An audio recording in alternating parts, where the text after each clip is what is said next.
conocer, nos volvemos hoy a ver. Nuestras manos otra vez estrechamos, se contenta el corazón ensanchándose de amor.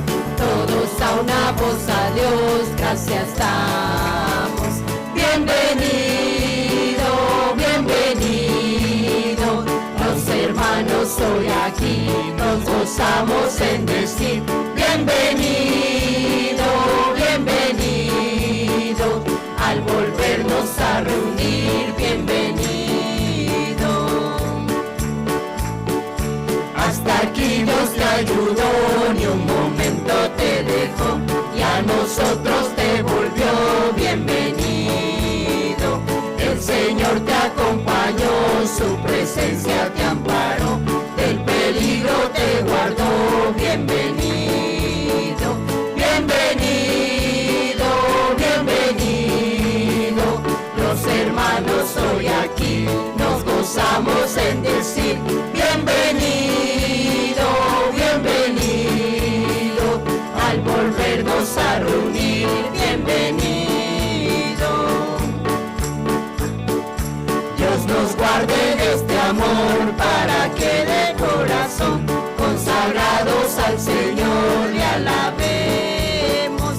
En la eterna reunión no habrá separación, ni tristeza ni aflicción. Bienvenido, bienvenido, bienvenido. Los hermanos hoy aquí nos gozamos en decir bienvenido, bienvenido. Al volvernos a reunir, bienvenido.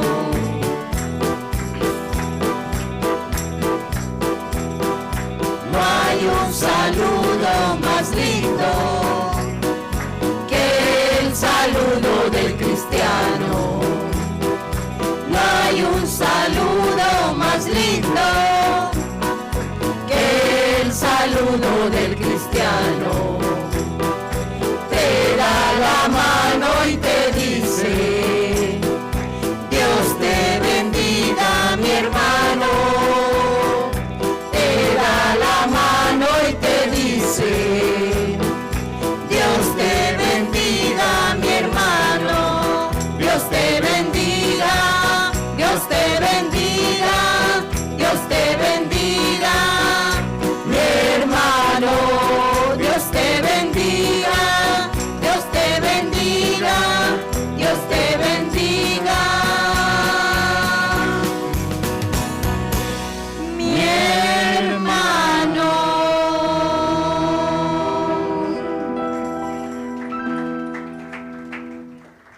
Gracias, Señor. En este día te damos las gracias por permitirnos alabar tu nombre, Señor.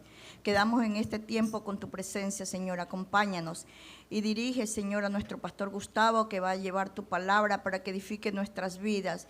Permite que llegue a nuestros corazones y a nuestras mentes, a nuestras almas, Señor, y ayúdanos, Señor, por cualquier circunstancia que estemos pasando para crecer en ti, mi Dios amado.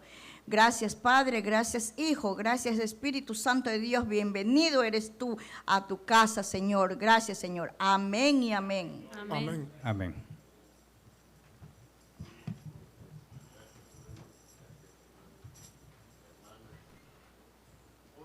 Tres. Bueno, buenos días, bienvenidos a todos y cada uno. Muchas gracias a los hermanos que nos han impartido la alabanza en esta mañana. Le damos gracias al Señor por esta nueva oportunidad. La palabra de Dios nos enseña en Romanos 15:7, de la manera que en Cristo Jesús hemos sido recibidos en el reino de la gloria, así debemos de recibirnos los unos a los otros. También en Efesios capítulo 1, versículo 3 nos recuerda: bendito sea el Dios y Padre de nuestro Señor Jesucristo, en quien somos benditos con toda bendición espiritual.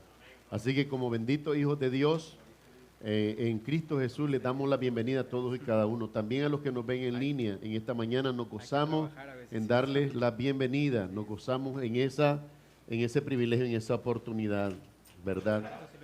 Yo quisiera tomarme solamente un segundo como parte de esta introducción y decirle a todos y cada uno de ustedes, hermanos, que estuvieron involucrados en la preparación de la celebración del baby shower para mi esposa Romery, para nosotros.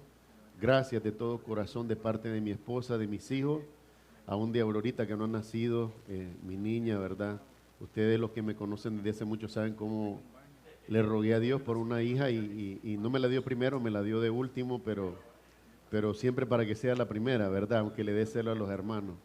Pero yo quiero agradecerle de todo corazón a cada uno de ustedes, a los que hicieron la limpieza, a los que arreglaron la iglesia con tanto amor, a los que prepararon los alimentos. Muchísimas gracias por su sacrificio, por alegrarnos en ese momento y darnos esa muestra de amor. Le estamos infinitamente agradecidos. En el nombre de Jesús y en el nombre de mi familia, les doy las gracias a todos y cada uno por haberse esforzado y por habernos dado esa alegría el domingo pasado. A los que estuvieron presentes, fue un momento muy bonito para compartir, también les agradezco, y a los que no pudieron estar, pues cada uno de ustedes, conforme a su situación, también habían otras obligaciones que el Señor puso y no pudieron, pero les estamos agradecidos también por tenernos siempre en sus oraciones. Muchísimas gracias a toda la congregación, de parte mía y de parte de mi familia, gracias de verdad. A continuación quisiera que tuviéramos, a recordarles por favor, quisiera tener una reunión informativa al final del servicio con todos, la quería hacer solo con los miembros, pero hay algunos de ustedes que aunque no son miembros dan ofrendas, por favor quédese, es solo para informar algo de las finanzas que ocurrió en esta semana y necesito ponerlo al día de todo esto. Oye, no se vaya a preocupar, no es nada, no es ninguna emergencia, es solo informarle, mantenerle al tanto. La transparencia se pasa por informar las cosas como son, ¿verdad? Y de paso quizás podemos tener alguna buena idea, algún buen consejo de regreso que nos permita siempre ir mejorando para la gloria de Dios. Pues la es culpa suya, dice, la culpa es de los ausentes, ¿verdad? Se vendió solo, dijo, ¿qué hizo que no estaba yo aquí? Dice, la culpa es de los ausentes, ¿verdad? Así que él solo se acusó. Pero bueno, no, hermano, es informativa, por favor, no se vaya, solamente quiero compartir esto con ustedes después del servicio. Les prometo que voy a ser breve, yo sé que algunos no me creen, pero sí voy a ser breve. Vamos a tener lectura bíblica, hoy le tocaba a nuestro hermano diácono Anthony Molina, pero él por fuerza mayor no pudo estar aquí, así que me toca a mí cubrir por él. Salmo 46, por favor. Vamos a tener el Salmo 46, se me salió de la pantalla. Salmo 46 del versículo 1 hasta el versículo 11. Por favor, los que tienen su Biblia y lo encuentran, por favor, se ponen de pie. Lo vamos a leer de manera antifonal. ¿Qué es leer de manera antifonal? Es leer alternado, es decir, yo comienzo con el primer versículo, ustedes leen el segundo, yo leo el tercero, hasta que todos nos unimos en el último versículo y lo leemos juntos, unánimes. Amén. La palabra de Dios, bendita y santificada por Él, dice de la siguiente manera. Salmo 46, Dios es nuestro amparo y fortaleza. Dios es nuestro amparo y fortaleza, nuestro pronto auxilio en las tribulaciones.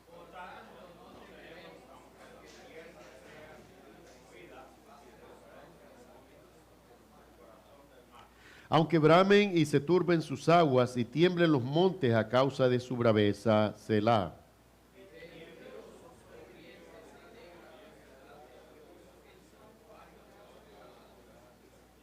Dios está en medio de ella, no será conmovida. Dios la ayudará a clarear la mañana.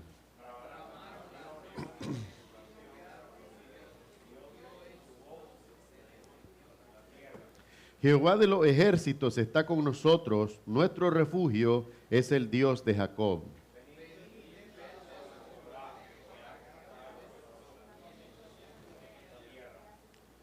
Que hace cesar las guerras hasta los fines de la tierra, que quiebra el arco, corta la lanza y quema los carros en el fuego.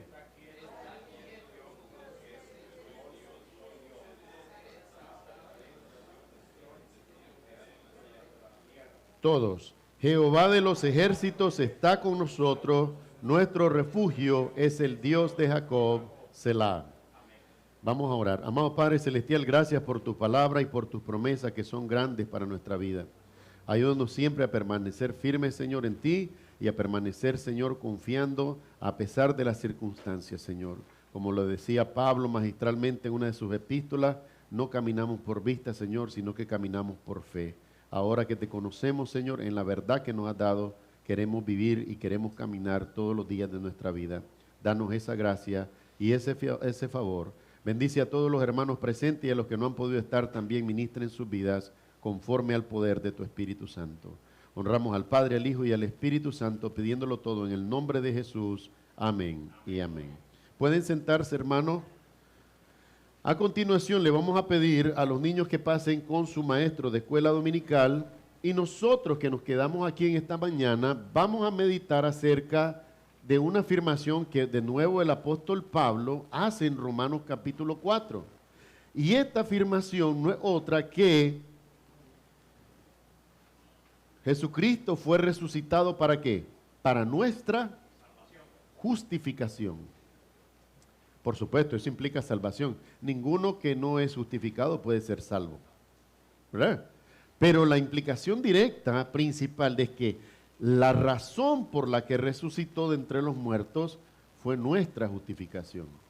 Ponga cuidado a esto porque es muy importante. Cuando nosotros tratamos de buscar, y ya se lo he venido diciendo por mucho tiempo, cuando tratamos de buscar otras avenidas que no existen en primer lugar, pero nosotros no las inventamos, buscamos otras avenidas para nuestra justificación, le estamos restando la validez que la Escritura nos da al hecho poderoso de que Cristo, no solamente hombre, sino siendo el Hijo de Dios, se levantó vencedor de la muerte. Se levantó vencedor de la muerte. Hay tantas cosas que hoy el mundo materialista, quiere explicar y presupone el hecho de que las cosas que no pueden explicarse en el mundo material no existen, lo cual es falso. Usted puede a mí decirme cómo se generan los pensamientos, las ideas, cómo se generan las emociones. ¿Usted ha tocado alguna vez una emoción? No, son intangibles, pero existen. Aunque no las podemos tocar, son reales. Las ideas son reales. A alguien se le ocurrió que poniendo estas dos tiritas con unos lentes al frente, yo que comienzo a perder mi vista, como algunos de ustedes, y como les va a tocar a los que digan que no, nos ayudamos a ver. Pero esto no todo el tiempo fue material. Esto comenzó como una idea que no podía tocarse. También la creación, al ser Dios inmaterial, es decir, Dios es espiritual, es un ser espiritual, existía antes de que lo material existiera. Por lo tanto, dice la Escritura, dando testimonio en Génesis 1:1, en el principio creó Dios los cielos y la tierra. Y hay muchos hombres contumaces en ese materialismo que comienzan a aplicar una especie de falacia de psicología inversa, de decir, sí, pero antes de ese principio que había, en primer lugar, conceptualmente, ¿qué es el principio? Es el comienzo, o sea que no hay nada antes. La primera noción un poco necia de los hombres es tratar de investigar qué había antes de que las cosas fueran. Solamente Dios. ¿Qué más había? Dice la palabra de Dios correctamente, en el principio, es decir, cuando las cosas comenzaron, por supuesto, si Él es el que está creándolo todo, ya existía Dios. Ya existía Dios. En el principio creó Dios los cielos y la tierra. Dios estaba antes de la creación, por eso Dios es el único ser que puede decir, yo soy el alfa y la omega, el principio y el fin. No hay nada antes de Dios y no existirá nada después de que todo se acabe, solamente Dios seguirá existiendo. Si Dios decidiera acabar con todo lo que existe, Él seguiría existiendo. Y esto nos permite ver entonces a Dios en su verdadera dimensión, es trascendental. Dios no está sujeto a las leyes del tiempo, a las leyes de la naturaleza. Esas leyes fueron leyes que Él creó para ordenar el mundo de la manera que hoy lo conocemos. Pero lo triste es que los hombres en su desarrollo intelectual han usado esas mismas reglas para tratar de probar que no existe el Dios que en primer lugar las creó. Esto es lo absurdo. Y Pablo nos lleva entonces también a ver que estas cosas no solo suceden con la explicación de la creación y de lo material respecto de lo inmaterial, existen también lamentablemente hoy respecto a nuestra salvación. Si usted me dice hoy que hay algo que puede sustituir lo que Cristo hizo en la cruz del Calvario por nosotros, entonces no era necesario que Cristo muriera en la cruz. Pero porque no hay nada que lo sustituya, debemos de volver verdaderamente en la fe, arraigarnos a la verdad de que nuestra justificación pasa por el requisito indispensable que Cristo se levantó de entre los muertos. No hay otro camino, no hay otro camino. La religiosidad lo que nos enseña falsamente es a pensar que hay otras nociones, que hay otras posibilidades de llegar a lo que en primer lugar Cristo ya nos dio. ¿Cómo se vería usted el espectador, y ve a alguien, vamos a hacer una comparación un poquito, les podrá parecer ilógica, pero tengan paciencia conmigo hasta el final para que entiendan lo que les quiero plantear. Usted es el observador y usted ve a alguien que viene y me dice, Gustavo, aquí te regalo esta llave, un carro nuevo. Entonces usted me ve que yo agarro esa llave y yo la cuelgo porque tengo que trabajar para pagar el carro que ya me regalaron. Absurdo, ¿verdad? Completamente. Lo mismo hacemos con la salvación. Cristo dijo, consumado es, la salvación ya está garantizada. Y nosotros erróneamente, cuando se nos enseña falsa doctrina, vamos a otros caminos para tratar de alcanzar lo que en primer lugar Cristo ya nos dio. Y nos lo dio gratis, no porque lo merezcamos, nos lo dio gratis porque no lo podíamos pagar de todas maneras. Pero este es el momento en que yo les quiero enseñar a ustedes, porque por eso mismo tenemos que entender el contexto en que el Señor Jesucristo, repitiendo al profeta Isaías, dice, este pueblo de labios me honra, pero su corazón está lejos de mí. Porque yo les puedo decir a ustedes, no, Cristo es el Señor, pero después decirles que hay otras maneras de alcanzar esa salvación. Y no la hay. No la hay. Lo que cantaban los hermanos aquí, la alabanza que cantaban, está basada en Juan 8:32. Y dice así la palabra del Señor: aquel a quien el Hijo libertare será, óigame bien, verdaderamente libre. Cristo nos libra como no nos puede librar ninguna religión, como no nos puede librar ninguna práctica. Óigame bien, cuando digo práctica me estoy refiriendo a cualquier disciplina. A cualquier disciplina. Recuerdo una ocasión que estaba en una profunda depresión, vivía en un estudio allí en Merrimack y en mi desesperación trataba de comprender porque aunque estaba tratando de seguir a Dios y de servir a Dios, aunque estaba teniendo todas las disciplinas que usted se puede imaginar, ayunar, orar de madrugada, siempre había algo que me decía como que las cosas no estaban bien. Yo iba al Señor y le decía, Señor, pero entonces, si nada de esto está bien, ¿para qué lo estoy haciendo? Y habían hermanitos, por supuesto, que hay unos de nosotros que erróneamente creemos que Dios nos usa para humillar a los otros. Y eso no es cierto. Nosotros lo hacemos de nuestra propia naturaleza. Había muchos que se acercaban a mí y decían, Dios no oye la oración del pecador. Dios no oye la oración del pecador. Y eso me dolía muchísimo. Me dolía muchísimo. Personalmente me estaba minando. La persona que estaba haciendo eso me estaba destruyendo por dentro. La persona que hacía eso no me estaba ayudando y nunca lo hizo. Y una vez en ese sentido estoy caminando en el ferrocarril, los que conocen que hay un ferrocarril, estoy caminando extraviado totalmente en mi depresión, llorando ahí por los rieles del ferrocarril. Y le dije al Señor, yo necesito encontrar la respuesta. ¿Cuál es la respuesta? Igual que el profeta Elías, el viento apacible, no el fuego, no la explosión, no el ruido, no el terremoto, el viento apacible. Juan 17.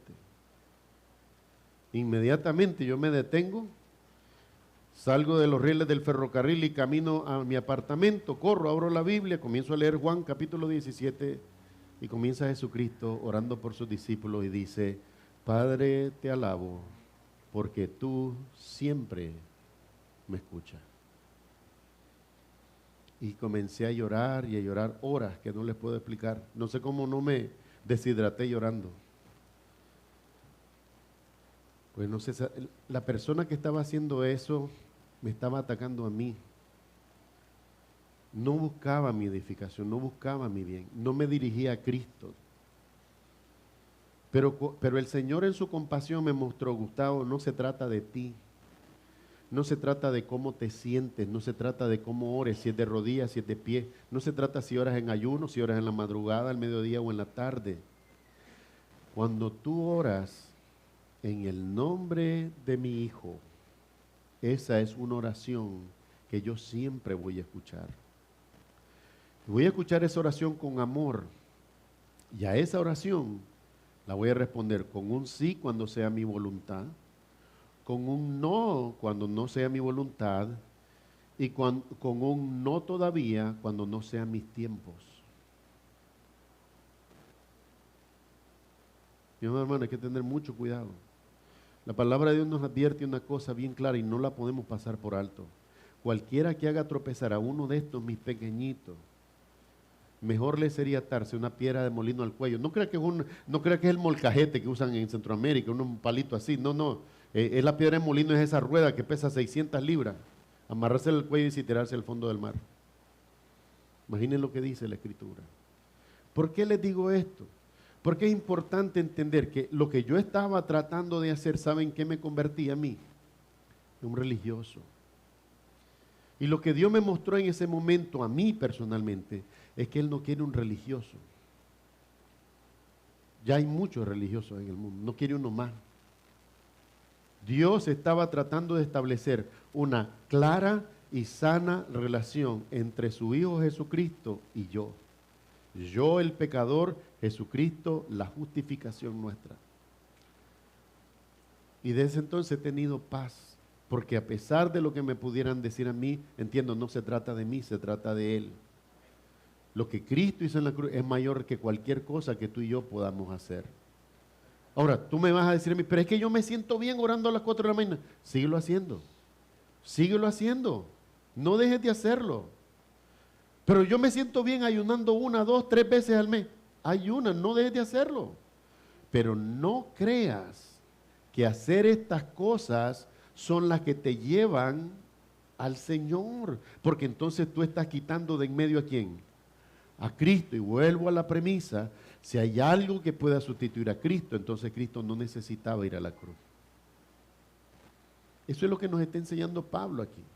Y vamos a ver en el pasaje cómo, ¿verdad?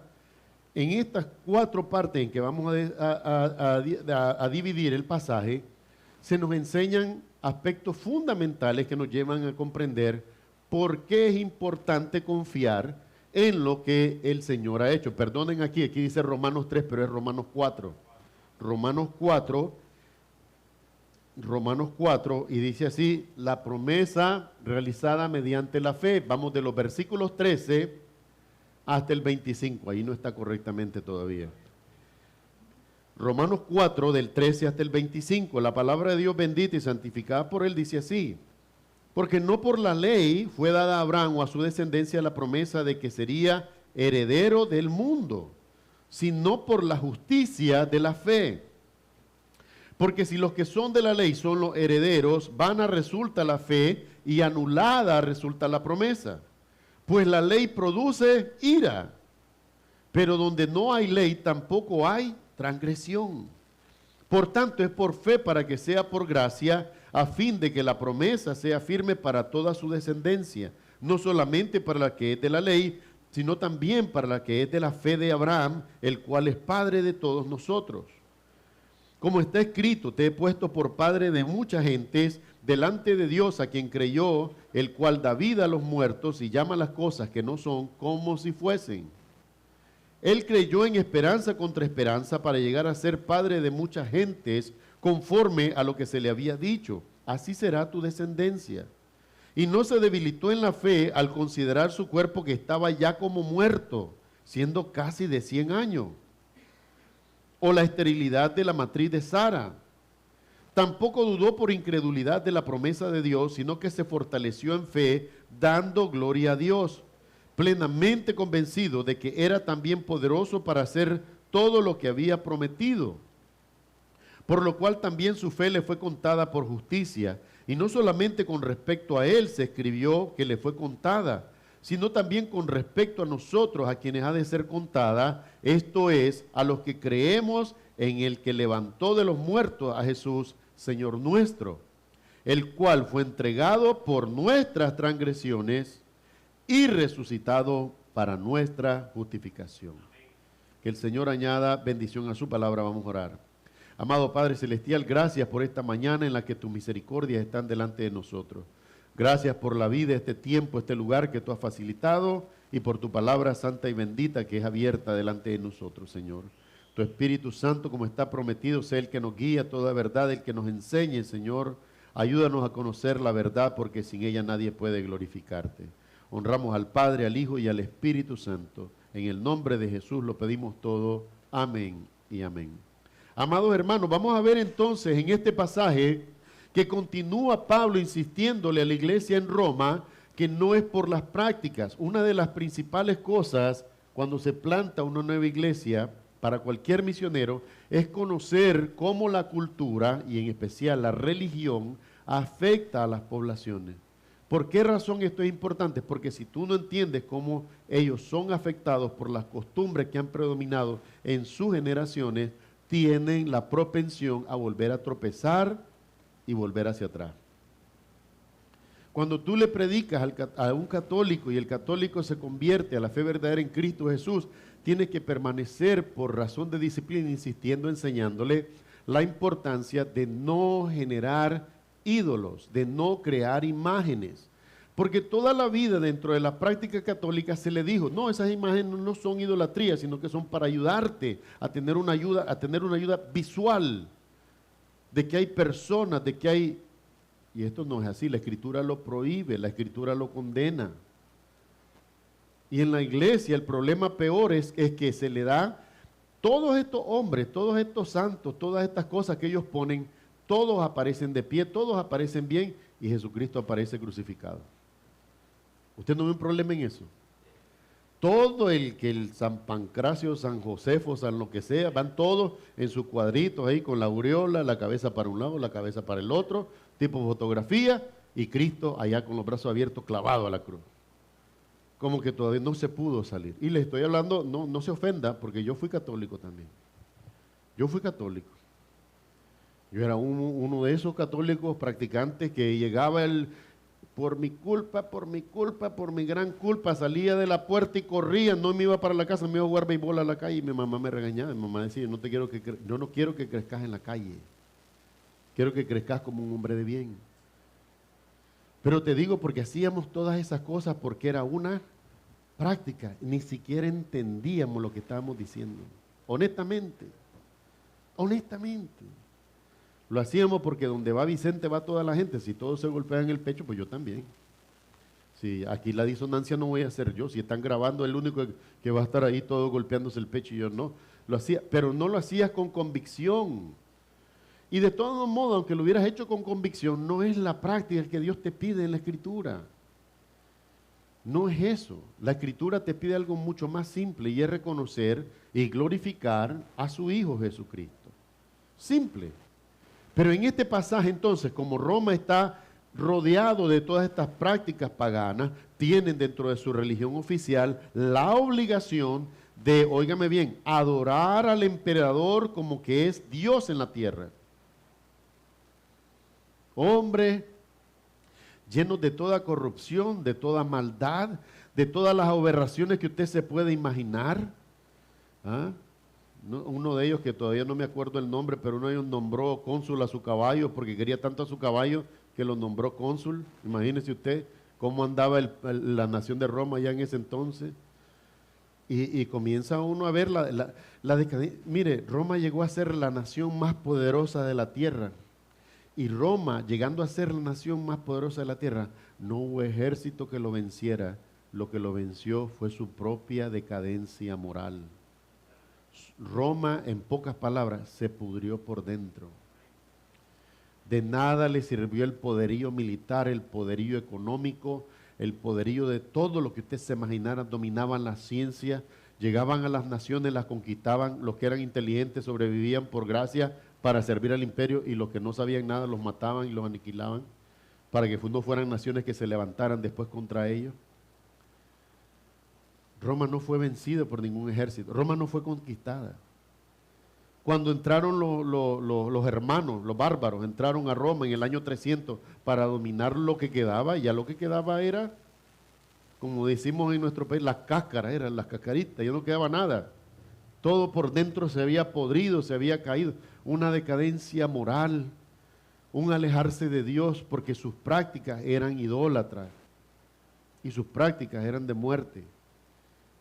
Y no hay mayor cosa en esta tierra que nosotros podamos ver que donde los hombres se gloriaron a sí mismos. Mire, la única explicación que podemos encontrar es la mano de Dios permitió que ellos mismos se destruyeran. La mano de Dios. Porque no hubo nadie que los aconsejara. Si alguien los hubiera tratado de aconsejar, probablemente lo hubieran matado. Ellos eran Roma, eran la nación poderosa, eran la nación grande. El circo estaba lleno de cristianos que eran sacrificados todos los días, porque solo para eso servían los cristianos, para hacer un show, para matarlos en público, poniéndolos al horror, a la muerte, llenos de prácticas satánicas, porque solo una mente satánica le daría muerte al que ama a Cristo. Solo una mente satánica. Y eso era Roma. Eso era Roma. Cuando hoy me dicen a mí, no, que el Coliseo, una obra grandiosa de arquitectura, eso es un cementerio, ahí murieron un montón de cristianos. Ahí aniquilaban cristianos todos los días para que hubiera show, porque había que darle pan y vino para que la gente no comenzara a decirle, emperador, tenemos otros problemas. Había que distraerlo. Y hoy pasa lo mismo con nosotros. No nos sintamos tan lejos de esa Roma. Nosotros nos ponen el juego de basquetbol, el juego de fútbol, el juego de béisbol, deporte. Nos ponen el concierto de que nos gusta como canta, y se nos olvidó que no nos alcanza para la renta, no nos alcanza para la comida, la gasolina va para arriba, la renta está más cara. Nos distraen. Y no quiero politizar, porque eso no sirve de nada. Yo no voy a resolver los problemas de esta nación, y menos los del mundo. Cristo viene pronto, Él es el que los va a poner en orden todo. Yo no soy nadie. Pero te digo porque este es el contexto en el que Pablo le comienza a hablar a la iglesia en Roma. Óigame bien, el enfoque de Pablo es la iglesia en Roma. Pablo entiende que el nivel de perversión que hay en el resto del imperio, solamente Dios lo puede salvar, o solamente Dios lo va a destruir, y lo terminó haciendo. Pero Pablo le habla a la iglesia en este sentido. Y comienza Pablo por hablarles en primer lugar y recordarles qué es lo que produce la ley. El cuidado es que Pablo ya había entendido a este tiempo que por donde él iba en una ola de evangelismo, estableciendo iglesias, trayendo hermanos a la fe en Cristo Jesús, llevándolos al entendimiento de que es por gracia solamente, porque es un regalo de Dios. Pero detrás venía la aplanadora, venían todos los judaizantes. Y donde Pablo pasaban y decían, no, pues no, Pablo, si te dijo, está bien, es por gracia, pero tenés que circuncidarte. Entonces, había que agregarle práctica al asunto. Había que alterar lo que Cristo había hecho solamente Él, había que agregarle la circuncisión. Pablo entendió esto. Y porque entendió esto, les lleva a la advertencia de recordarles qué es lo que la ley produce. Y él lo dice aquí claramente. Óigame bien. Porque no por la ley fue dada a Abraham o a su descendencia la promesa de que sería heredero del mundo, sino por la justicia de la fe. ¿Qué les está diciendo Pablo? No se judaicen, entiendan una cosa. Cuando Abraham recibe la promesa, faltaban 430 años para que naciera Moisés, a quien Dios le iba a revelar ¿qué cosa? La ley. Por lo tanto, Abraham no está bajo la ley, está bajo la promesa solamente. Y le hace las advertencias. La fe con la que Abraham creyó y fue llamado amigo de Dios, no fue por la ley, porque en primer lugar, la ley no existía. Dios no le había dado la ley a los hombres todavía. Existían preceptos morales, por supuesto, desde el principio lo vemos, sino bajo qué criterio se encontró que fue malo que Caín matara a Abel. Porque Dios ya lo había dicho, no había que derramar la sangre de nadie injustamente. Génesis capítulo 9. Dios lo ha dicho. Además que Dios ya le había dado la prohibición a Adán en primer lugar que comiera del fruto. Y de esa desobediencia, por querer ser igual a Dios, vienen todos los desastres para atrás. Eso es como el dominó. Tocas la piececita y se comienza a caer todo, hasta donde te alcanza el ojo, todo se está cayendo. Lo mismo pasó con la humanidad. Pero Pablo comienza magistralmente diciéndoles aquí, no fue por la ley. Abran los ojos. Yo no necesito que ustedes se hagan judíos. Yo no necesito que ustedes vayan a la ley de Moisés, entiendan que antes de que Moisés fuera, a Abraham se le dio la promesa y no fue por la ley de Moisés que se le dieron las promesas a Abraham. Esto es para que meditemos, porque aún hoy nosotros, se los he dicho, lamentablemente hay muchas iglesias tratando de hacerse judías y quieren meter, ahí andan haciendo de todo, hermano, haciendo de todo, y eso se le puso al pueblo de Israel, no fue a la iglesia. Que la iglesia tal está celebrando la fiesta de las cosechas, que la iglesia tal está celebrando la fiesta de las primicias, pero si entonces no son judíos. ¿Ah? ¿Sabes a la iglesia qué es lo que le dice Dios? Que cada vez que tú des, lo des como propusiste en tu corazón. No por alegría, no por tristeza ni por necesidad, porque Dios ama a ¿quién? Al dador alegre. Tú sembraste una plantita y te dio naranjitas y quieres regalar las primeras naranjas, regálala. De propósito, gracias al hermano que nos trajo tomate ahí. No lo deje ahí, llévelo, por favor. Dios le bendiga y le multiplique. Pero no se trata de traer hacia la iglesia prácticas que no son en primer lugar para la iglesia, son para el pueblo judío. Y hubo razón y tiempo para hacer eso, ya no lo hagan. Pablo les está diciendo, no fue por la ley. No fue por la ley que fue introducida a Abraham o a su descendencia la promesa de que sería heredero del mundo, sino por la justicia que es producida ¿por qué? Por la fe. Solamente con creer en Dios se hace justicia. Quiere decir que el que niega a Dios, ¿qué hace? Injusticia, porque niega la verdad. Pero mire lo que dice así, aquí, porque si los que son de la ley son los herederos, si la promesa, la herencia viniera por la ley, entonces todos nosotros estamos excluidos. Porque en primer lugar, no participamos de la ciudadanía judía. No participamos. Hermano, si alguno de ustedes genéticamente le llegaran a ver en la sangre que tiene 3, 4% de judíos, pues con todo esto que se ha mezclado el mundo tanto, pero es que eso no es pureza tampoco. No lo es. Y buscar esa dirección me parece un grave error para la iglesia. Porque el camino derecho, mire, el camino directo es Cristo. Y es el camino que todo el mundo rechaza. Dice aquí, porque si los que son herederos, porque si son los que son de la ley son los herederos, vana, óigame, ¿qué significa algo que es vano? Inútil, que no tiene servicio, que no sirve para nada. Dice, vana resulta la fe y es anulada la promesa. ¿Qué significa anular la promesa? Pierde validez, pierde eficacia, ya no hay promesa, pues en otra palabra. O sea, Pablo está advirtiendo los riesgos que esto representa. Yo quiero que usted entienda a este hombre, usted hágase la imagen, pues, si es que realmente eso le ayuda, hágase la imagen de que usted lo vea a Pablo con los ojos llenos de lágrimas, escribiéndole a la iglesia.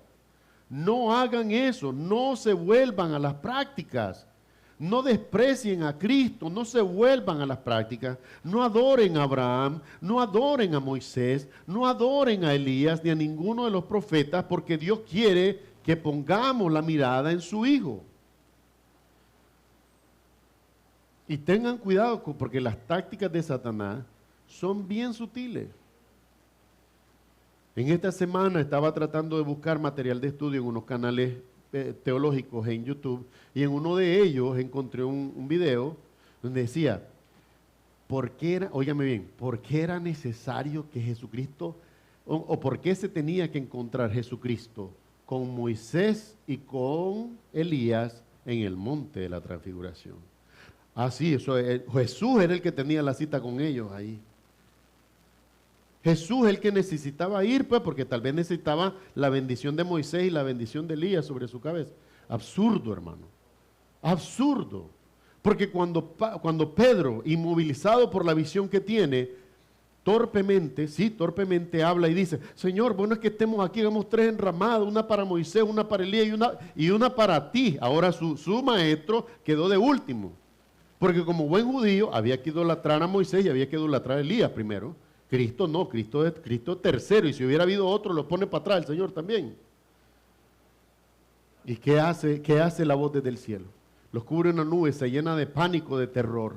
Los cubre una nube, desaparece el Moisés, desaparece Elías, y la voz del cielo dice, este es mi hijo amado, a él oíd.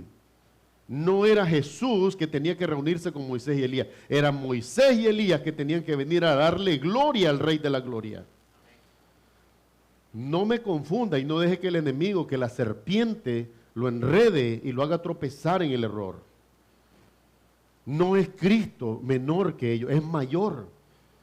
Hebreo 1.1, Jesucristo mayor que los ángeles. Hebreo 1.3, Jesucristo mayor que Moisés. Romanos, si no me equivoco, 12 o 14, dice así, Jesucristo mayor que Abraham.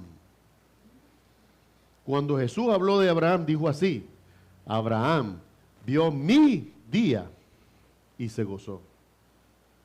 ¿Qué fue lo que vio Abraham? El día de Jesús. No fue Jesús el que vio a Abraham, fue Abraham el que vio a Jesús.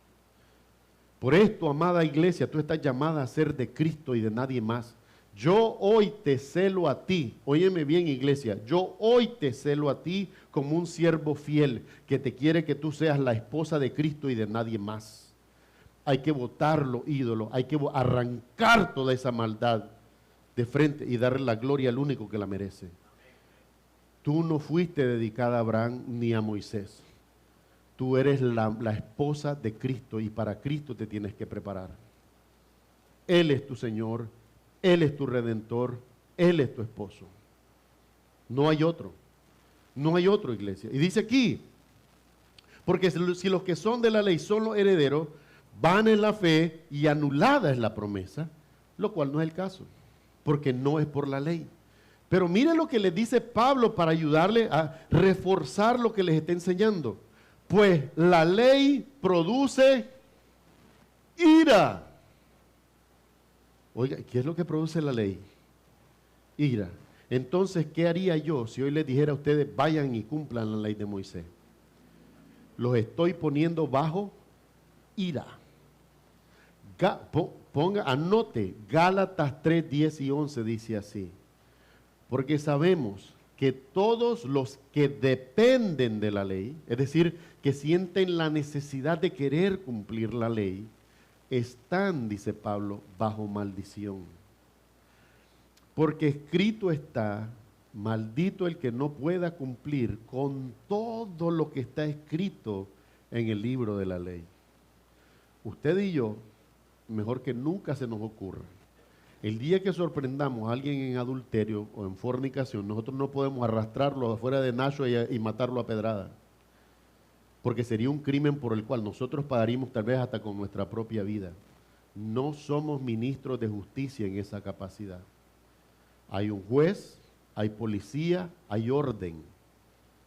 Esto no son los tiempos de Moisés, no es el Israel de Moisés, esta es la iglesia de Cristo.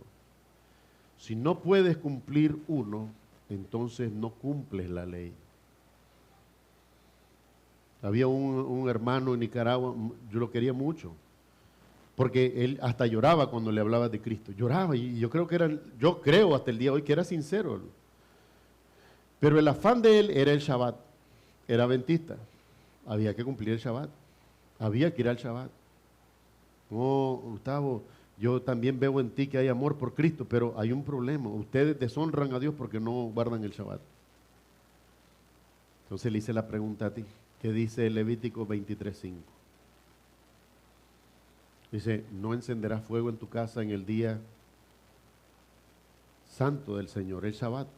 No encenderás fuego. Tú te hiciste tu frijolito con huevo hoy en la mañana y ya fallaste. Fallaste, que encendiste fuego en tu casa en el día del Shabbat que no te es permitido. Estás viendo el problema que hay. Y le dije más aún así, si tu esposa, Dios no lo permita, pero le da un derrame, tú la agarras y te la llevas al hospital aunque sea Shabbat. Y si la tienes que meter arrastrada para que te la vea el doctor, la arrastra.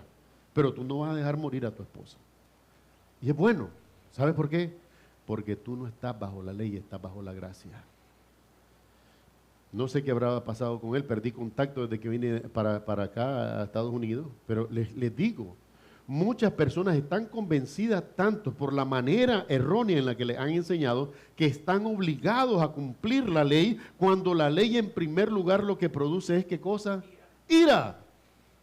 Ira. Ahora, ¿quiere Dios tener ira para con la iglesia? No, en ninguna manera.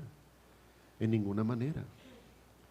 Romanos capítulo 5, ya vamos llegando ahí, ¿verdad? No sé si voy a continuar en la serie en Romanos o voy a pasar a otro lado conforme el Espíritu Santo me guíe. Pero Romanos 5:1, ¿qué es lo que dice? Justificados pues por medio de Jesucristo tenemos, dice, paz para con Dios. Hermano, tú estás en la paz del Señor por medio de Cristo. Lo que vino a apaciguar esa ira de la ley que estaba sobre nosotros por el pecado y la desobediencia fue Cristo. Ahora estamos en paz con Dios y la paz de nosotros debería producir que no tengamos el afán de creer que tenemos que hacer cualquier otra cosa para llegar a lo que en primer lugar ya Dios nos regaló, que fue la salvación en su Hijo. Ya nos la regaló.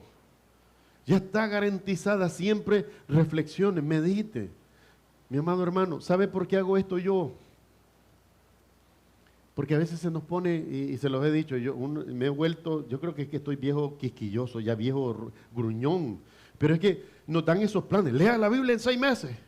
Y ahí usted ¿cómo? ¿Cuál es el afán? Cristo dijo, escudriña en las Escrituras. ¿De qué me vale leer 20 capítulos y no entender una sola palabra mientras que agarro 3 versículos y entiendo que la ley produce ira? Mire cuánto tiempo nos hemos dedicado en 3 versículos. Bueno, si no es carrera. Y si fuera carrera, ya está ganada, ya la ganó Cristo. ¿Se imagina usted que se mete a participar en algo que cuando usted lo termine ya la medalla la tiene en el cuello usted? Ya la ganó Cristo esta carrera. La idea es ir y escudriñar. Entonces, escudriñar y con calma. Mire, póngase a pensar. Señor Jesucristo, cuando estabas en la cruz, las últimas palabras que dijiste, antes de Padre recibe mi espíritu, fueron, consumado es. Señor, ¿qué es la salvación? Está consumada. Porque si es la salvación de lo que estabas hablando y está consumada, no permita por ninguna circunstancia que yo trate de poner algo que tú no pusiste. Y mucho menos de poner algo que tú no quieres que yo ponga, ni que nadie ponga. No, ayúdame a serte fiel. Consumado es. ¿Quién lo consumó? Él. Otros apelan a tu conciencia y te dicen, bueno, Cristo hizo su parte, ahora te toca hacer a ti la tuya. Y tú comienzas, bueno, sí, a ver, ya Cristo hizo su parte, ¿cuál es mi parte? A ver, pues yo quiero saber cuál es tu parte. Creer en Él, esa es tu parte. Creer que semejante sacrificio sí era realmente para tu salvación. Esa es la primera parte, la fundamental. Y dedicar tu vida en la medida de lo posible a hacer bien al que pueda. Entendiendo que tú eres un ser humano, tú no eres Dios, tú no le puedes hacer bien a todos, no puedes, no tienes ni los recursos, ni la fuerza, ni la sabiduría. Pero lo que pueda, hazles el bien, para recordarte a ti mismo que eres un hijo de luz. Pero esto que pude haber hecho no tiene que ver nada con la salvación. Este es Cristo, este es el Hijo de Dios, esta es la salvación. Eso no me lo toquen, por favor. Toquen todo eso, revuélvanlo, pero esto no me lo toquen. La salvación es del Señor. La salvación es de Dios. Dios es nuestro Salvador. Entonces dice aquí, pues la ley produce ira. Y no solo eso, pero la contraparte, donde no hay ley, tampoco hay transgresión. O sea que Abraham, aunque no tenía la ley, no podía ser acusado de transgresión. ¿Por qué razón? Porque la ley no existía en primer lugar. Y lo único que tuvo que hacer, que fue lo que al final hizo, fue creerle a Dios.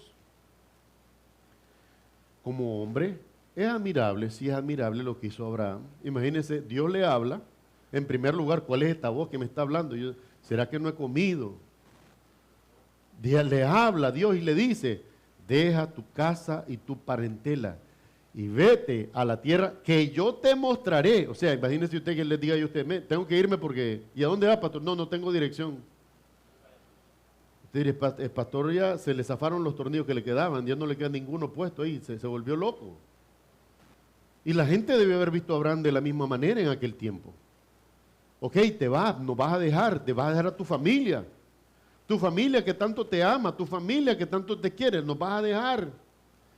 Ay, tratando de hacerlo sentir mal. ¿Y él? ¿Qué dijo? No, yo voy a obedecer a Dios. ¿Pero a dónde va? No sé, porque no me lo ha dicho. Me lo va a revelar cuando llegue. Eso es fe. Eso es fe, hermano. Porque hoy yo seré uno de los más culpables. Yo, si no veo todo el mapa y todo el recorrido, no, pues yo no doy un paso para adelante. Yo al azar no lo doy. Quizás no tengo la fe de Abraham, pero Dios no me llamó a tener la fe de Abraham. Dios me llamó a que con lo que hay de fe en mí crea en su Hijo Jesucristo. No fui llamado a ser copia de Abraham, ni siquiera puedo ser copia de Cristo. ¿Sabe por qué? Dice la Biblia en Hebreos 4:13, Jesucristo fue tentado en todo como nosotros, pero sin pecado. Ahí jaque mate para Gustavo. No hay manera que Gustavo sea copia de Cristo.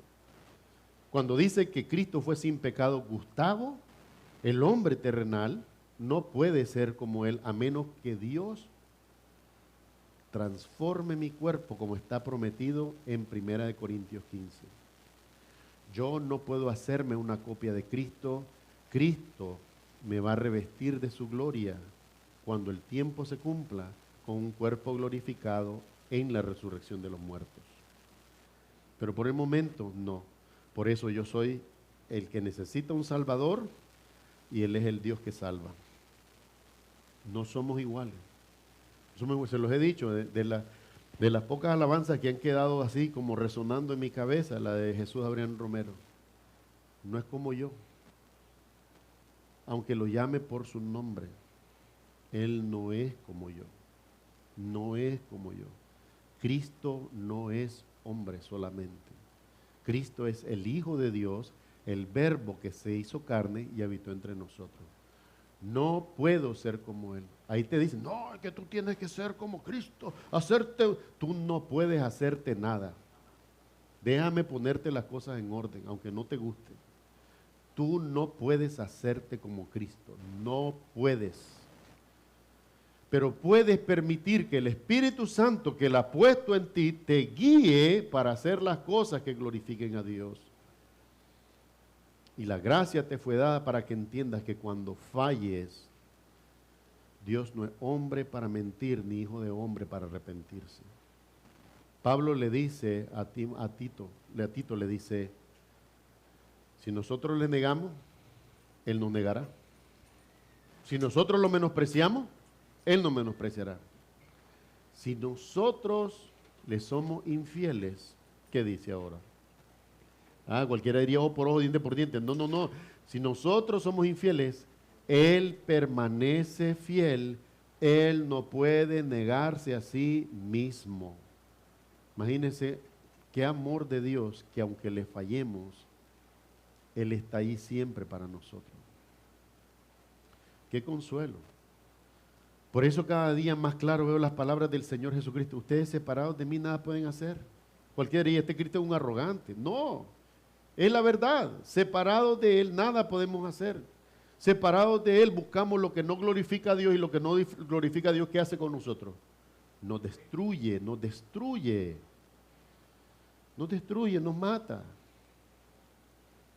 Cualquier cosa que hagamos no es de provecho. Es bueno que podamos ver entonces, dice que la ley produce ira, pero donde no hay ley tampoco hay transgresión. O sea, por un lado es importante, porque la forma de saber que hubo transgresión de la ley es imponiendo la ley, pero entiendan que ustedes no son llamados a la ley, porque la ley lo único que produce ira. Porque si la ley es dada para los pecadores y todos somos pecadores, poseemos problemas, como dicen. Entonces tiene que haber una salida a la ley. ¿Y cuál es esa salida a la ley? El nuevo pacto en la sangre de Cristo Jesús. La gracia de Dios que nos fue extendida porque en primer lugar nosotros no podíamos alcanzarla. No podíamos, no podíamos. Lo que produce la ley entonces, ¿qué es? Ira. La ley no te va a dar paz. Quizás esa intranquilidad que yo sentía con toda esa religiosidad que llevaba, era precisamente que estaba volviéndome un religioso practicante, alguien que trataba de que por el mérito de las cosas de la ley, la gracia estuviera sobre mí. Y no funciona así. Pregunta, hermano, cualquier inquietud que tenga, diga. ¿Sí?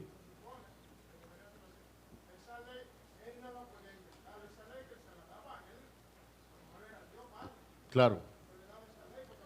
No, no se supone que la dio Dios, la dio Dios, punto. Dios se la dio, sí.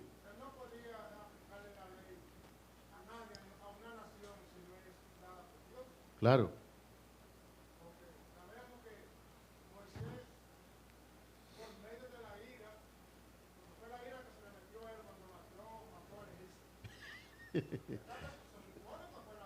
Sí, pero esa es otra.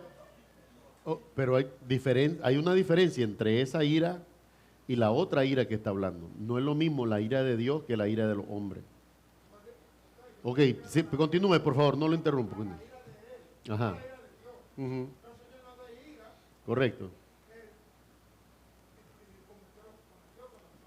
Ajá.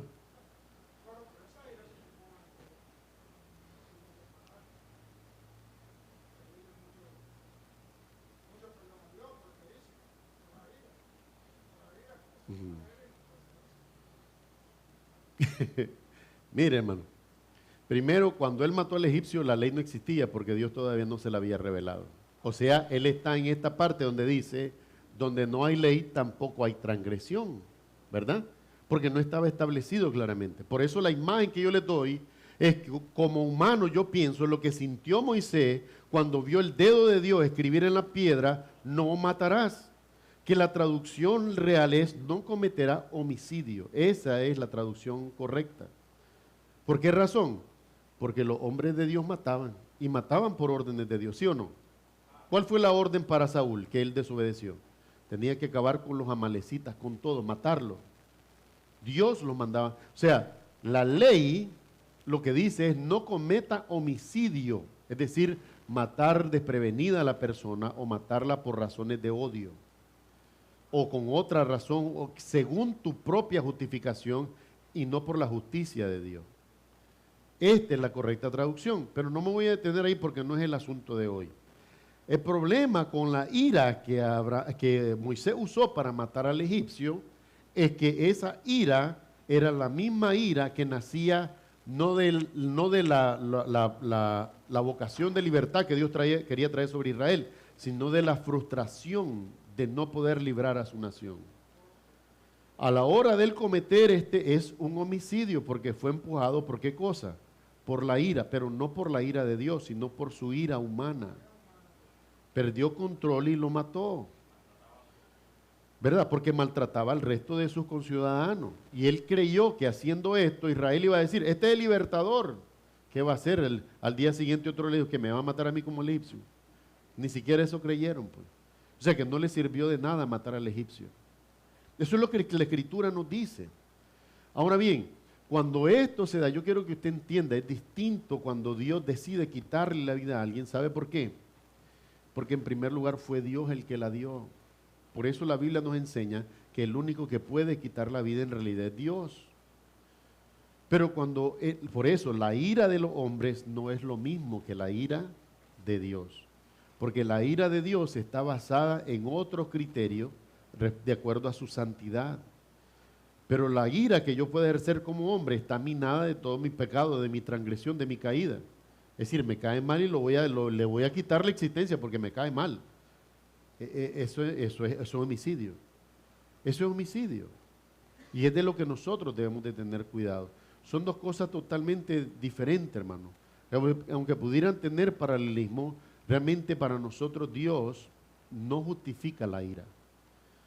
En Romanos capítulo 12, Pablo le dice a la gente, airaos, pero no pequéis. Mire, van a haber cosas que a usted le van a terminar de botar el pelo que le queda de la cólera que usted se va a dar.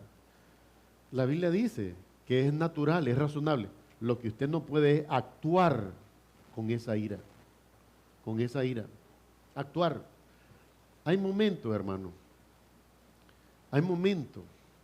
Se lo voy a decir con toda sinceridad. Que hay personas que me han ofendido directamente. Y en ese momento yo quisiera... Pero le he pedido a Dios esa contención. De no decir nada inapropiado. Porque esa palabra que salió ya no se devuelve. Esa no regresa, hermano. Ya usted cuando le pegó a alguien con la palabra, le dañó, le hirió. Y esto es importante que nosotros lo comprendamos. Porque también la Escritura nos enseña eso. Dice, airaos, mas no pequéis. Dice, no se ponga el sol sobre vuestro enojo, sino dar, ¿qué cosa? ¿Lugar a qué? A la ira de Dios. Dejar que las cosas sea Dios el que las juzgue. Que no sea yo como hombre, porque mis juicios son imperfectos. A ese Romero y me queda viendo a mí y me dice, Gustavo, yo no tengo paciencia contigo. Porque ella, le digo, pero no me empuje a decir lo que yo no estoy convencido que debo decir, porque después, tú me empujaste, pero después el que se tiene que retractar soy yo. No me apresure a hablar. Algunos de ustedes han perdido la paciencia conmigo, me ven que, pero el pastor no dice nada. Pues déjeme pensar, deme tiempo. No quiero correr sobre mi palabra y tener que disculparme después de lo que no debía haber dicho en primer lugar. Y eso es algo que la Escritura dice que lo debemos de practicar. ¿Por qué? Porque no está en nosotros, debe ser un ejercicio diario, aprender a controlar lo que vamos a decir, tomarse el tiempo. Mira, tal vez hay algo que no hemos terminado de ver en todo esto, falta tiempo, con calma, y hay gente que quiere hacer las cosas ya, responderlas ya, decir ya, es que no hay tiempo. Si viniera hoy el Señor, de todos modos, si viene antes de que usted responda, pues no necesitaba responderla, ya está. Pero tenga mucho cuidado, tenga mucho cuidado. Se lo digo con amor, como alguien que también tropieza. Porque no significa que nunca me he equivocado. Hay momentos en que he cometido errores. Quizás algunos de ustedes los he lastimado. Y no es bueno. No hay justificación para eso. Pero lo que les trato de decir es que si nosotros tomamos el tiempo para pensar, dice la Biblia, todo hombre sea pronto para oír,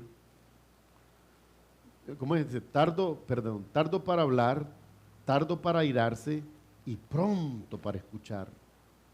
Termine de escuchar todo lo que le dijeron. A veces nos quieren empujar. No, pero ¿y esto?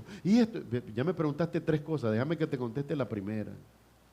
No me trates de poner, porque en la prisa de contestar termino diciendo cualquier otra cosa. Dame el tiempo para discernir, para digerir lo que me estás preguntando y contestarte correctamente. Porque tenemos responsabilidad por lo que decimos.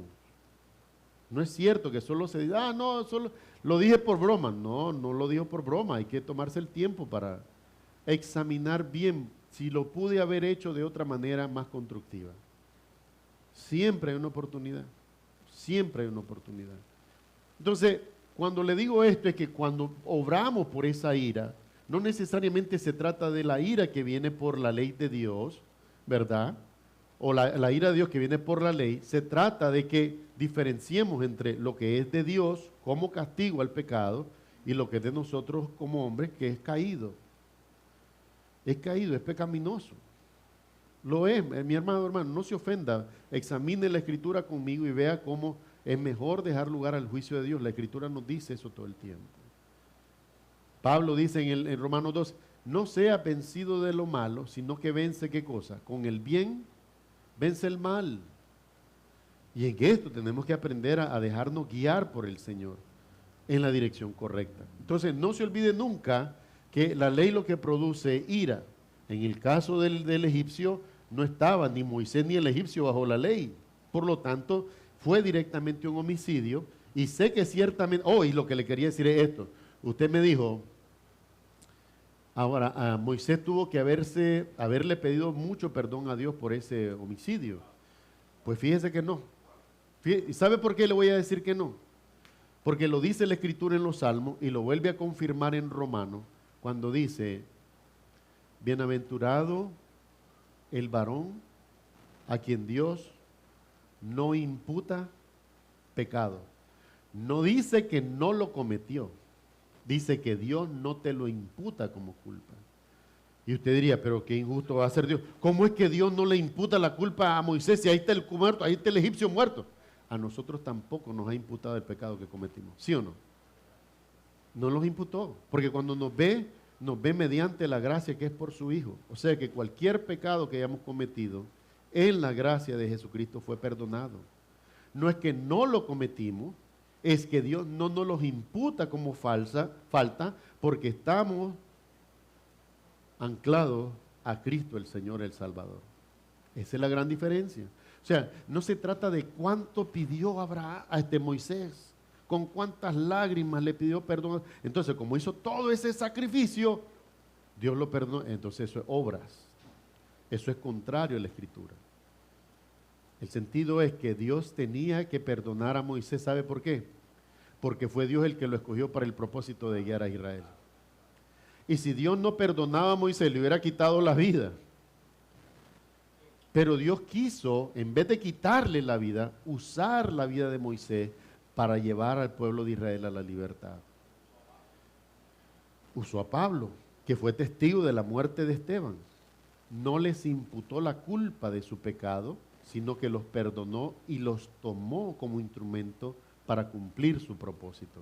No fue Pablo, no fue Moisés, fue Dios el que los escogió y el que los usó. No son perfectos, por favor.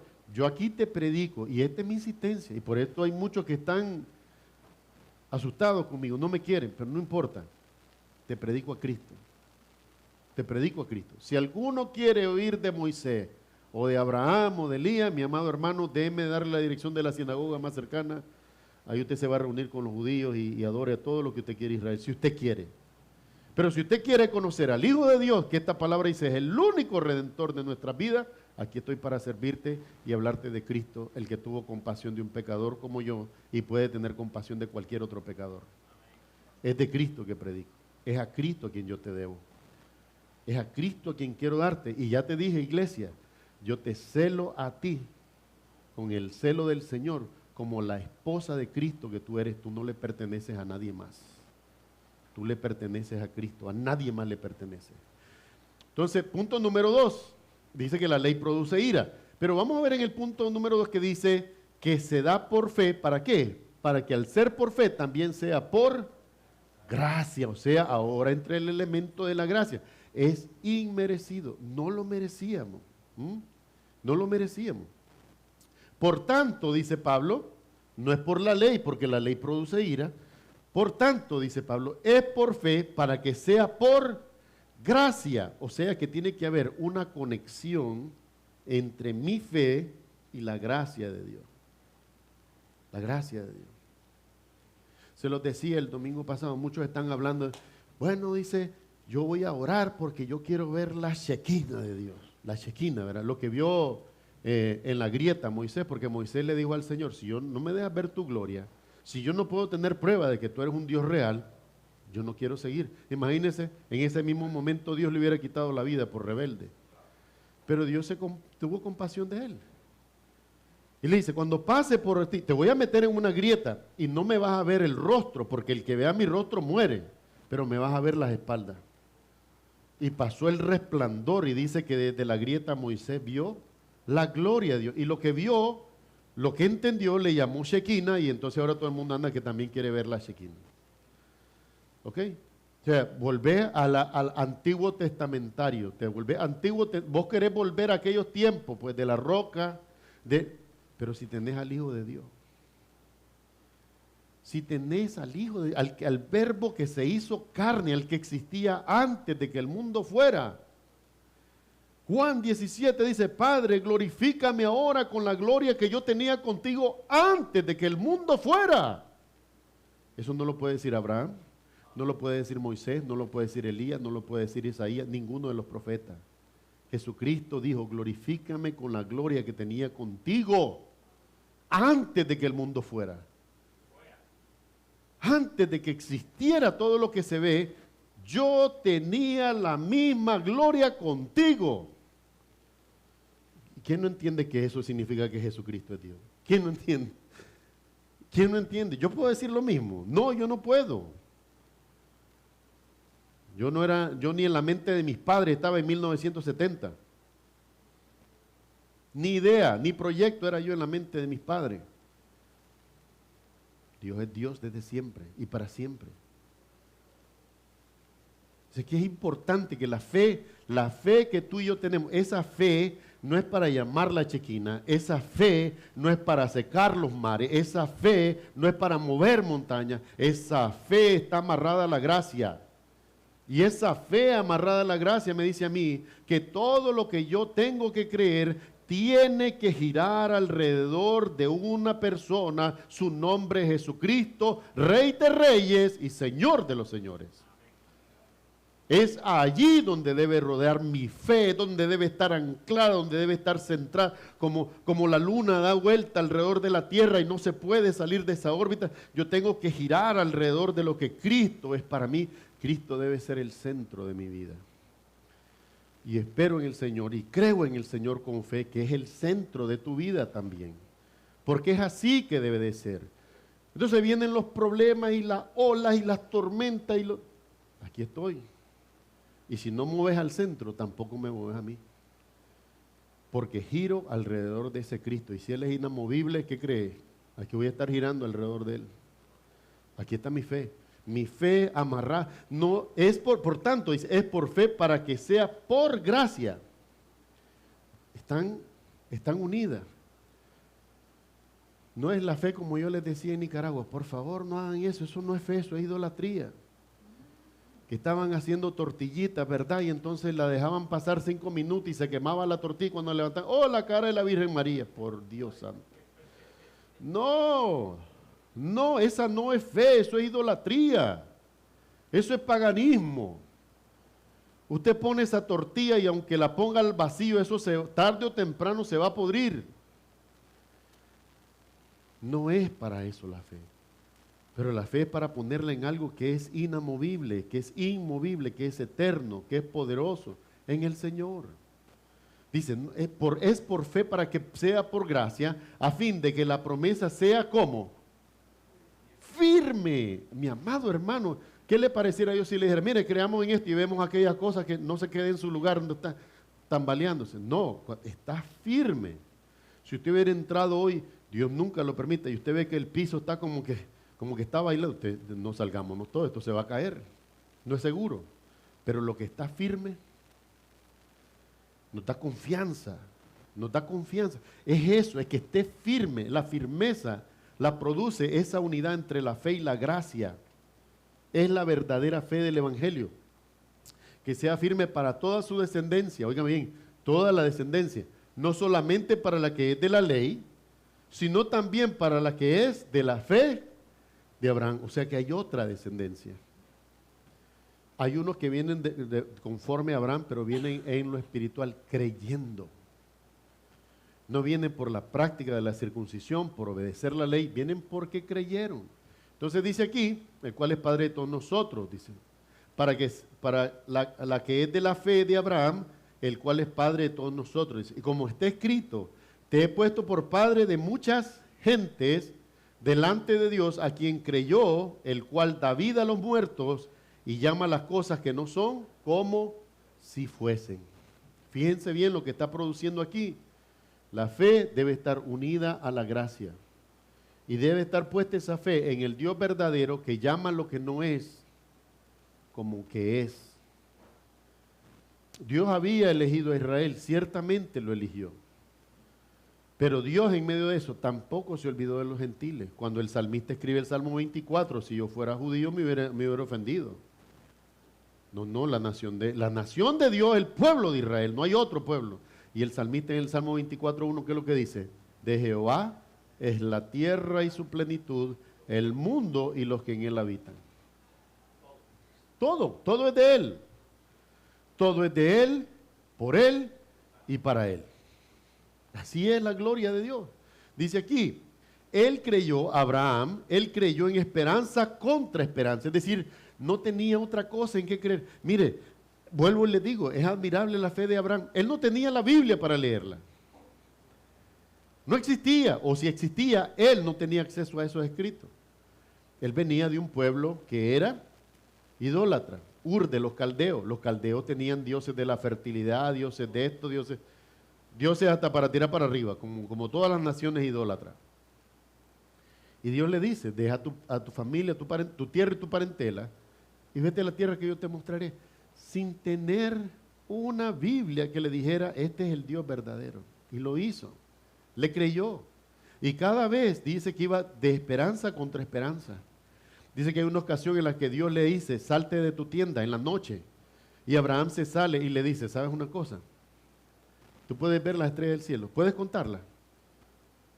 Y dice, la miró y no las podía contar. Entonces, ¿qué le contestó Dios? Así como las estrellas del cielo que no se pueden contar, así va a ser tu descendencia. Iba de esperanza en esperanza. Dios le iba recordando a él la promesa. Dios le ayudó a Abraham, recordándole constantemente la promesa. Por eso Abraham permaneció en fe creyendo, pero se debilitaba. Si Abraham no hubiera estado débil en su fe, ¿para qué necesitaba Dios sacarlo y enseñarle las estrellas? Si él hubiera estado firme, ¿para qué necesitaba Dios enseñarle las estrellas? Si Abraham hubiera estado firme, ¿para qué Dios lo sacó de la tienda y le dijo, tú ves la arena del desierto, ¿puedes contar los granos de la arena del desierto? No, no puede. Así va a ser tu descendencia. ¿Para qué necesitaba Dios decirle eso si Abraham estaba fuerte? No, estaba débil. La Biblia no te lo dice, pero es la verdad. Abraham como hombre se debilitaba. Y por esto necesitaba constantemente los recordatorios de Dios. Y tú y yo no somos ni Iron Man, ni Superman, ni ningún man. Nosotros somos hombres. Y hay días que nos debilitamos también. Y necesitamos ese recordatorio. Pero la diferencia entre nosotros y aquel Abraham es que nosotros tenemos toda la Escritura.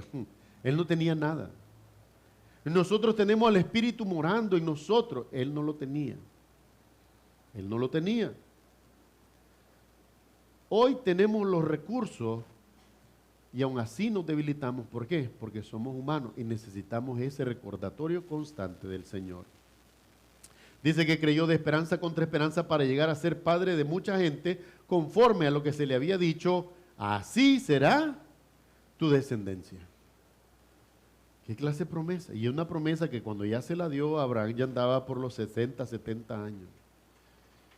Y Sara pues ya, creo que era 10 o 20 años menor que él era. Ya tendría Sara ya al final de su costumbre, pues, de la menstruación.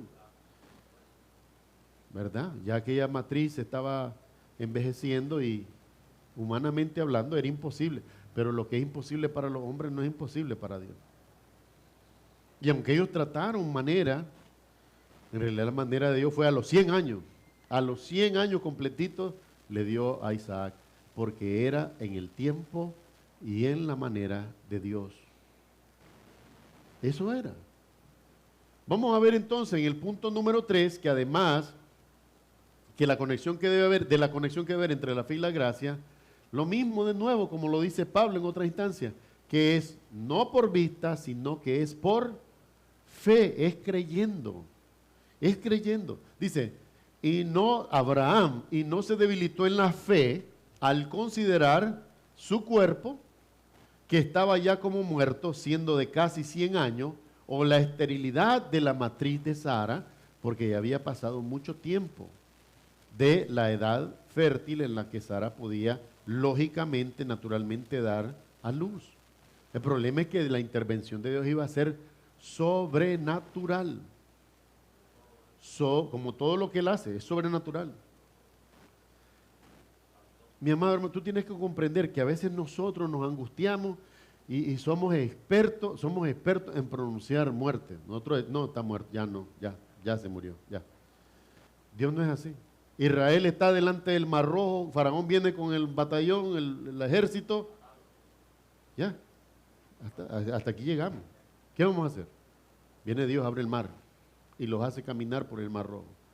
Y no solo eso, sino que cuando ya han cruzado, le tira el mar encima a Faraón y lo acaba todo. Ni un israelita puede decir, no, yo maté 100 egipcios. Ninguno mataste. Todos los que quitó Dios, los quitó Él, con su mano y con su poder. Moisés está con más de 1 millón de personas en el desierto, la gente le está reclamando, la gente le está diciendo, Moisés pierde la paciencia, y Dios le dice, toca la roca con la vara, y ve el hombre y le da 2 golpes, le da, no 1, 2 le da. Y comienza a brotar agua en medio del desierto. Hay formas, Dios tiene forma de hacer las cosas. Si lo hiciera humanamente, quizás nosotros los pondríamos en duda, pero la forma en la que Dios hace las cosas es precisamente en la que nosotros no podemos explicarlo. Hizo caer el maná del cielo. La gente llega y le dice, Lázaro, al que amas en Betania, Señor Jesús, duerme, está muerto. Y él todavía dice, no voy a ir ahora, voy a esperar un par de días más que se termine de descomponer para después levantarlo. ¿Sí? Porque cualquiera hubiera ido y lo levanta inmediatamente. Oh, no, esa fue, ¿cómo es que le dicen? Cuando se queda, no me acuerdo cómo es que le llaman, catatónico, se queda muerto y volvió a la vida. No estaba muerto, estaba catatónico nada más. Pero cuando llega 4 días, tiene 4 días de no respirar, los médicos dicen que el cerebro con 15 minutos sin oxígeno se muere. 4 días es más que 15 minutos, ¿verdad?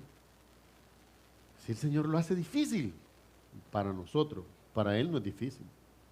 Él llega, le da la orden y Lázaro sale vivo de la tumba. Y quítenle las vendas y denle de comer, que ese hombre debe estar muerto de hambre 4 días después. No come. Dios es experto en imposible. Aquí mismo nosotros, y no lo digo para dramatizar nada, aquí hay días que recuerdo en los cultos de oración, hubo un culto de oración que alguien me dijo, está un hermano en el hospital que le acaba de dar un derrame, y nos pusimos a orar, oramos, en lo que terminó el culto de oración volvieron a llamar diciendo que el hermano había comenzado a hablar, estaba en la cama del hospital, pero había comenzado a hablar, y yo comencé a llorar, porque lo menos que quiero es que usted crea que yo lo puedo hacer y que me lo venga a pedir a mí. ¿Yo de dónde? ¿Yo de a dónde? Pero se lo pedimos al Dios que puede todas las cosas. No quiero gloria para mí, quiero gloria para Él. Es Él el que hace todo lo imposible para nosotros, Él lo hace posible. Y dice así, y no se debilitó en la fe al considerar su cuerpo que ya estaba como muerto, siendo de casi 100 años, o la esterilidad de la matriz de Sara. Tampoco dudó, óigame bien, explicando la duda, ¿dónde hubiera salido? Por incredulidad. ¿Qué es lo que produce la duda en nosotros? El mismo, la incredulidad. La incredulidad es que produce duda en nosotros. Dice, tampoco dudó por incredulidad de la promesa de Dios, sino que se fortaleció en fe, dando gloria a Dios. Y es de reconocer que humanamente en él había realmente una pasión, una relación por Dios y decía, no, Dios lo prometió y Dios lo va a cumplir. Dios lo prometió y Dios lo va a cumplir. Hermanos, de las personas que menos se habla en la Escritura, había un anciano en el templo en Jerusalén. Su nombre era Simeón. Simeón ya estaba casi ciego, pero dice la palabra de Dios que él esperaba la promesa de la redención de Israel. Estaba anciano. Y la petición que Simeón le había hecho en oración al Señor es esta: no dejes descender mis huesos al Seol sin que yo vea tu redención. Y estaba en el templo buscando de Dios, orando a Dios, cuando María llega a presentar al Señor Jesucristo de 8 días. Y Simeón toma al bebé. Y dice, ahora, Señor, comprendo que despides en paz a tu siervo, porque han visto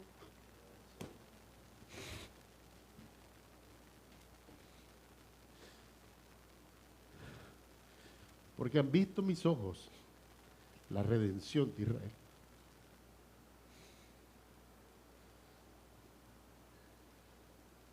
Yo quiero vivir igual.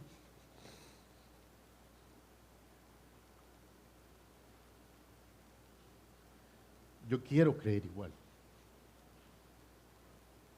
Yo quiero creer hasta mi último aliento. porque ahora que lo conozco, no puedo volvérmelo ídolo. Ni quiero. No puedo volvérmelo falso. Ahora que conozco al verdadero, no puedo volvérmelo falso. Y dice aquí,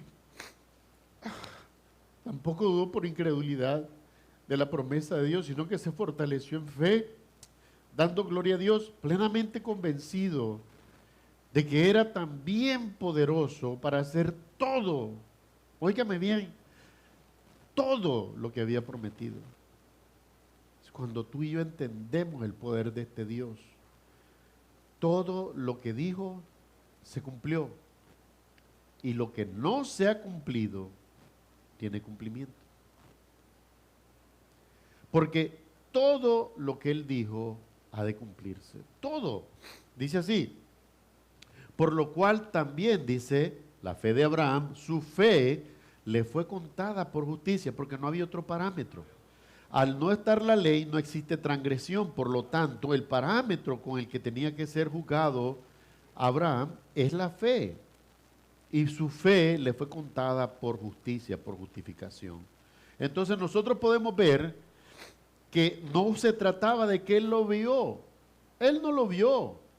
Él no vio a Israel. Él ni siquiera llegó a ver a los 12 patriarcas. Porque eso eran sus nietos, como sus nietos, ¿verdad? Pero no los llegó a ver completamente establecidos como pueblo, a eso me refiero. La relación, la distancia que hay entre ellos son ya 3 generaciones, ¿me entiendes? Quizás pudo haberlos, gracias hermano, yo le agradezco, Dios le bendiga. Pudo haberlos visto como nacidos, como vivos, no lo creo, porque no creo que estaba él vivo ya, a ese entonces. Pero aún así creyó. Y lo único que le he contado a él después de eso es que su fe le fue contada por justicia. Abraham no miró Jerusalén como la vemos tú y yo hoy. Abraham no miró a Israel establecido. Abraham no miró la gloria de Dios, de que aunque Dios por su soberbia y su desobediencia esparció al pueblo de Israel por toda la tierra, lo volvió a llamar en 1948 al territorio que le concedió, y ahí están de nuevo. No lo vio él, pero Dios es fiel y lo que promete lo cumple. Sea que lo podamos ver en nuestra vida o no, Dios lo cumple. Entonces vemos que no es por vista, sino que se trata de creerlo con fe. Yo les he dicho a muchos, cuando vemos a Pablo narrar la resurrección, ¿qué es lo que dice? Porque no quiero, hermanos, que ignoréis acerca de los que duermen, los hermanos que ya han muerto en la fe. No ignoren que ellos no murieron creyendo en algo falso, sino que la promesa está firme para ellos como está firme para nosotros. No quiero que ignoréis, 1 de Tesalonicenses 4, del 13 al 16, para los que siguen la referencia y la notan. No quiero que ignoréis acerca de los que duermen, porque el Señor mismo, con voz de mando, con voz de arcángel y con trompeta de Dios, descenderá del cielo. Pero, ¿cómo puede descender del cielo Jesús si en mi entender humano está muerto? Pues no está muerto, está vivo, y bien vivo, y está en el trono. Descenderá del cielo, dice, y los muertos en Cristo resucitarán primero. Decía Pablo, todavía está el escrito 2000 años después. Luego, nosotros, los que llamamos, ¿cuál era la esperanza de Pablo? Estar vivo cuando Cristo viniera, pero Dios tenía otros planes. Ahora, yo te voy a decir algo. La fe con aquel que creyó hasta su muerte sin que Cristo viniera, es una fe que va a ser honrada por el Señor cuando el Señor venga. Y puede pasar lo mismo conmigo y con cualquier otro que te predique, que te decimos que Cristo viene y quizás nosotros por la voluntad de Dios y porque no es el tiempo, no vamos a ver la resurrección vivos estando en la tierra, sino que vamos a descender con nuestros antepasados. Pero una promesa yo sí te digo que se va a cumplir, es que de allí donde yo esté, yo voy a escuchar la voz de mi Jesucristo, llamarme por mi nombre y levantarme de entre los muertos para caminar en la gloria que es de Él en la eternidad. Porque Dios no es hombre para mentir, Dios no es hijo de hombre para arrepentirse. Dirá Dios y no lo hará. ¿Hablará Dios y no lo cumplirá? Por supuesto que lo va a cumplir. Por supuesto que lo va a cumplir. No en mis tiempos, es en el tiempo de Él. No es para mi gloria, es para su gloria. Pero en su gloria yo voy a ser honrado. Y todos ustedes que creyeron en Él también serán honrados, porque la fe de ninguno de ustedes va a ser una fe vana. Dice aquí, la fe le fue contada por justicia, no es por vista, es por fe. Punto número 4 y final, dice así. Dice, resucitado para nuestra justificación, y es aquí donde quiero poner énfasis. Y no solamente con respecto a Él, se escribió que su fe le fue contada por justicia, no solamente respecto a Abraham, sino también con respecto a nosotros, a quienes ha de ser contada la fe como justicia, esto es, a los que creemos. ¿En quién? En el Padre, en el Espíritu, que levantó de los muertos a Jesús el Señor nuestro. El mismo poder que obró la resurrección del Señor Jesucristo es el mismo poder que ha de obrar en ti y en mí para levantarnos de los muertos en el día de la gloria del Señor Jesucristo y de su manifestación. Es el mismo poder. Dice así, el cual, Jesucristo, el cual fue entregado por nuestras transgresiones. Precisamente por eso, cuando examinamos los juicios de Pilato y de Herodes y todo esto, ninguno lo encontró culpable. Y cuando examinábamos hace un par de semanas, unas cuantas semanas atrás, las palabras del sumo sacerdote, no solamente condenaban a Jesús, lo condenaban a él. Pero, como la idea era deshacerse de Cristo, eso fue lo que hicieron. Pero no hallaron culpa en él. Al no hallar culpa en él, ¿cuál fue la razón por la que Cristo moría? Nuestras transgresiones. Nuestras transgresiones. Dice así, pero no solo eso, no se queda ahí el Señor. Esto es lo maravilloso de las promesas del Señor. Nosotros con tristeza vemos el viernes, pero el Señor ya nos está anunciando que hay un domingo. El viernes es sepultado el cuerpo, pero el domingo es levantado en gloria. La piedra no lo pudo detener, el sepulcro no lo pudo contener, la muerte no lo pudo detener porque Él es mayor que todas estas cosas. Dice aquí, el cual fue entregado por nuestras transgresiones y resucitado para nuestra justificación. ¿Qué es lo que te justifica a ti? La resurrección de Jesucristo. ¿Qué es lo que me justifica a mí? La resurrección de Jesucristo. ¿Qué es lo que justifica a todo verdadero creyente en el Señor Jesucristo? La resurrección. El poder con la que Él se levantó, vencedor del pecado y vencedor de la muerte, para ser Señor de todos. La gloria es para Él. Mi amado hermano, resucitado para nuestra justificación. Tu justificación y mi justificación, mi amado hermano, no se puede lograr con obra, no se puede. No se puede. Es cierto, cuando los hermanos nos animan y nos dicen, seámosle fiel al Señor, porque debemos decirlo así, no sean, seamos todos, seámosle fiel al Señor. Eso es muy bueno, es un muy buen consejo, no es un mal consejo. Y deberíamos de procurar en todo serle fiel a Dios. Pero también es importante que comprendamos que una cosa es lo que hacemos y otra cosa es lo que somos. Lo que somos depende de esta verdad. Fue en la resurrección de Jesucristo que nosotros finalmente encontramos la justificación para nuestros pecados. Amén. Como lo dice la Escritura en Efesios capítulo 2, 8 y 9 de la siguiente manera.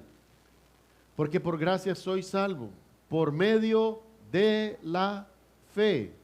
La fe que obra con la gracia. ¿Se acuerda? Están unidas, no me las separe, por favor, trabajan juntas. Porque por gracia sois salvos por medio de la fe. Y esto no de vosotros, no lo producimos, no lo provocamos, no lo creamos, no de vosotros, sino que es don de Dios. No por obra para que nadie se gloríe. ¿A quién tenemos que dar la gloria por nuestra salvación? A Dios. A Dios le debemos todo eso. Y como hermanos debemos de motivarnos a hacer lo bueno, a crecer. Esto es bueno que lo hagamos. Crecer en el conocimiento de Cristo y a crecer en el servicio para la gloria al Señor. Vamos a orar. Amado Padre Celestial, en el nombre de Jesús, gracias te damos en esta mañana por todas tus misericordias que son constantes, Señor. Gracias por este tiempo en tu palabra. Rogamos que la verdad que hemos recibido quede grabada en nuestro corazón y nuestra mente. Ayúdanos a conocer la verdad, porque sin ella nadie puede glorificarte. Ayúdanos siempre a honrar y bendecir tu nombre. Honramos al Padre, al Hijo y al Espíritu Santo, al único Dios vivo y verdadero, pidiéndolo todo en el nombre de Jesús. Amén y amén. Amados hermanos, que el Señor les bendiga y les guarde. El Señor haga resplandecer su rostro sobre ustedes. De donde quiera que les lleve, también les traiga con bien. El Señor te bendiga a ti, a tus hijos y a los hijos de tus hijos, y sobre ti derrame abundante paz y abundante bendición. En el nombre de Jesús así lo haga. Amén y amén. Gracias a todos y cada uno, hermanos, por su atención. No se vayan, por favor, tan pronto como los hermanos terminen